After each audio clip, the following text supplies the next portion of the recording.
8th equation 8वा problem आहे. 7व्या सारखाच आहे. 49x वजा 57y बरोबर 172. 57x वजा 49y बरोबर 212. Coefficient interchange 49x minus 57y is equal to 172 and 57x minus 49y is equal to 252. Now add equation 1 and 2. समीकरण 1 अधिक 2 करूया. 49x अधिक 57x अधिक 106. 106x वजा 106y बरोबर 172 आणि 252 ची बेरीज होते 424. 106 ने आपण भागूया. 106 ने भागल्यानंतर आपल्याला मिळेल x minus y is equal to 4. असं त्याला इक्वेशन 3 नाव देऊया. त्यानंतर समीकरण 2 वजा 1 करूया. समीकरण 2 वजा 1 केल्यानंतर subtract equation 1 from 2. When we subtract, we get 8x plus 8y is equal to 80.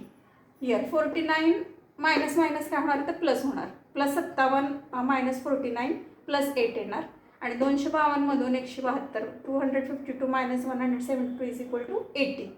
Now divide by 8. 8 ने भागल्यानंतर 8 1 8 8 1 8 x अधिक y बरोबर 8 10 80. x अधिक y बरोबर 10 हे समीकरण 4 मिळेल. मग समीकरण 3 आणि 4 आपण बेरीज करणार आहे. समीकरण 3 आणि 4 ची बेरीज केल्यानंतर आपल्याला मिळेल 2x बरोबर 10 अधिक 4 14. वायला वाय निघून जाईल. 2x बरोबर 14. 2 ने भागल्यानंतर बे 7 14.